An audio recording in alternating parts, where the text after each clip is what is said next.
BJP के नए plan से डरे अखिलेश। बीजेपी ने अखिलेश के पीड़े की निकाली काट। यूपी में 2027 आने में अभी काफी समय है, लेकिन उससे पहले ही खेला देखने को मिल रहा है। जहां अखिलेश 2027 में पीडीए के भरोसे सीएम बनने का सपना देख रहे हैं, तो बीजेपी अखिलेश के उस सपने को चूर करने में लगी हुई है, या यूं कहिए कि अखिलेश के सीएम बनने के सपने को चूर कर चुकी है। तभी तो पीडीए की ऐसी काट निकाली गई कि अखिलेश के पास अब हाथ पर हाथ धरे रहने के अलावा कोई चारा ही नहीं है। नमस्कार, कैपिटल टीवी उत्तर प्रदेश देख रहे हैं आप। मैं हूं आपके साथ हर्ष भारद्वाज।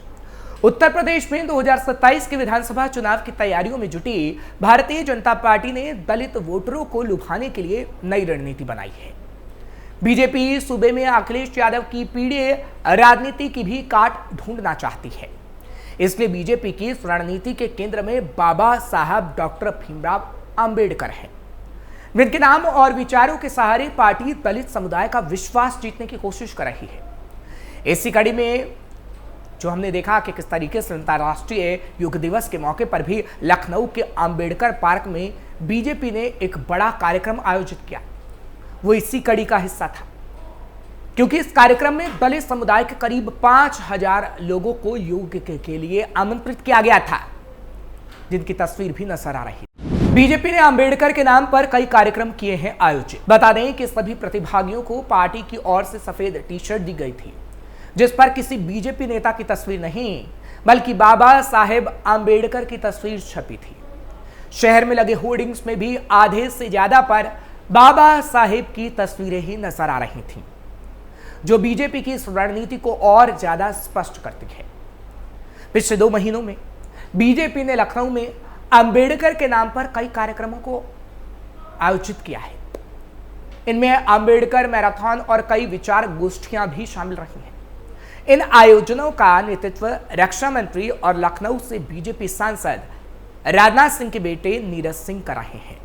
दलित वोटों के छिटकने से हुआ था भारी नुकसान। 2024 के लोकसभा चुनाव में बीजेपी के वोट शेयर में 8.50% की गिरावट दर्ज की गई, जिसके चलते पार्टी को यूपी में 26 सीटों का नुकसान हुआ था।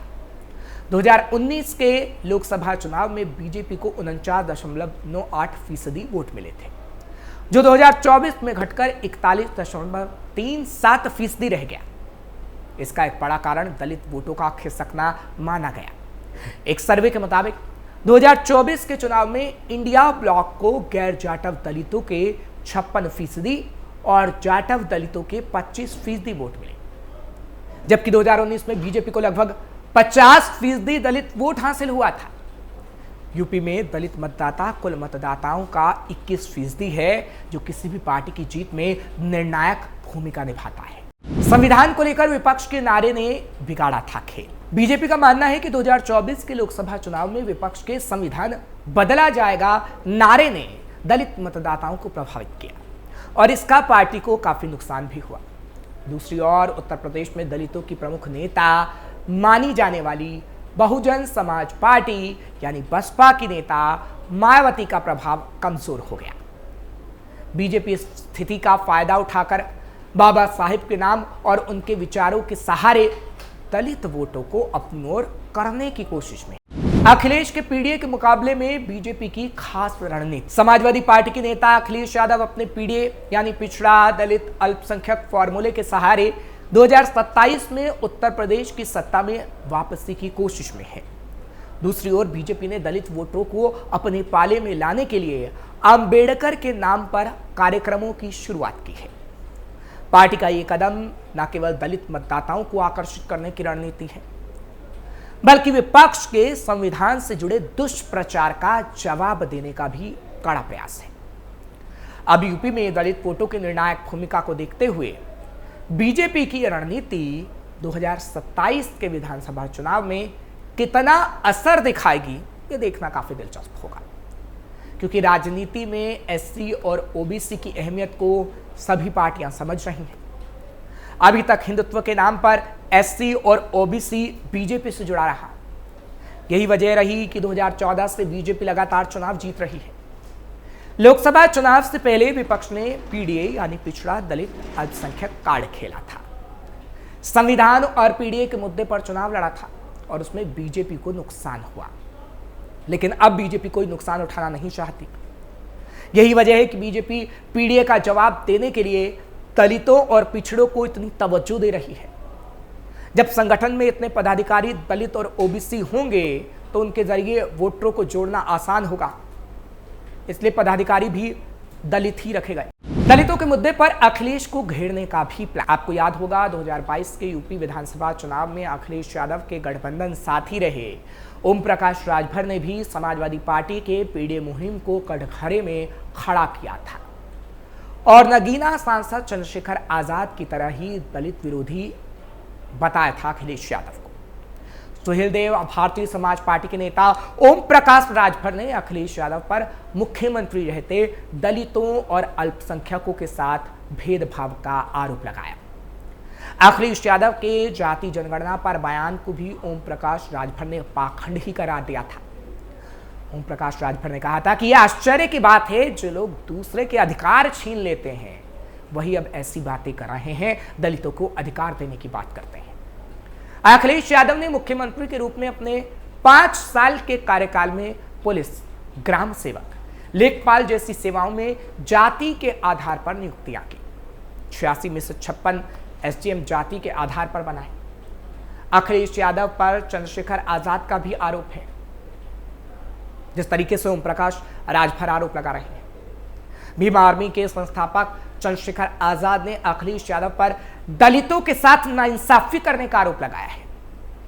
यूपी के मुख्यमंत्री योगी आदित्यनाथ से तत्काल हस्तक्षेप करने की मांग भी की गई है। योगी आदित्यनाथ को एक पत्र भी लिखा गया था जिसमें चंद्रशेखर आजाद ने कहा था कि 2012 में उत्तर प्रदेश लोक सेवा आयोग ने एआरओ पद के लिए 78 SC/ST अभ्यर्थियों का चयन किया था, लेकिन समाजवादी पार्टी की सरकार ने जानबूझकर नियुक्ति नहीं होने दी। अखिलेश यादव ने भी दलितों को साधने की बनाई रणनीति। हालांकि ऐसा नहीं है कि अखिलेश यादव ने दलितों को लेकर कुछ नहीं किया है। आपको याद होगा 2024 में लोकसभा चुनाव के बाद जिस तरह से अखिलेश यादव जब संसद पहुंचे तो अपने साथ हाथों में हाथ डालकर अवधेश प्रसाद को संसद भवन ले गए, जो हमेशा अखिलेश यादव के बगल में आगे की पंक्ति में आपको दिखा कि वो बैठे रहे। अखिलेश यादव ने यहां से दलित के पारसी बिरादरी को संदेश दिया था कि वो बिरादरी है जो ज्यादातर पिछले 1 दशक से बीजेपी के साथ रही है, यानी दलित बिरादरी। लेकिन अब अखिलेश दलितों में पारसी बिरादरी को सीधा संदेश भेज रहे हैं।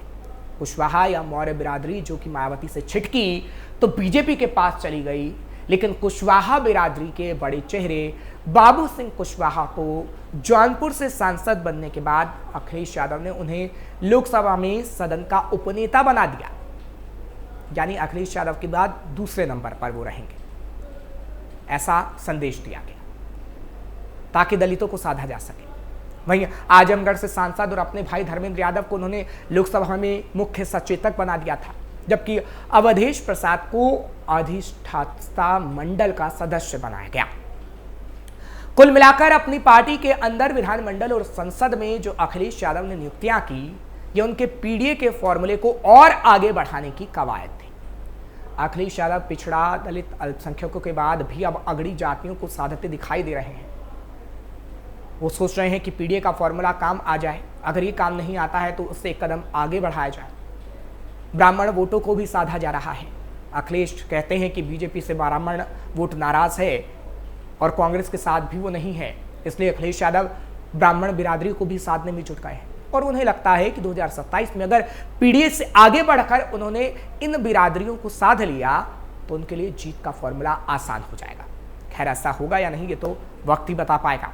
यूपी में दलित सियासत कैसी रही? दरअसल उत्तर प्रदेश में 42 ऐसे जिले हैं जहां दलितों की संख्या 20% से ज्यादा है।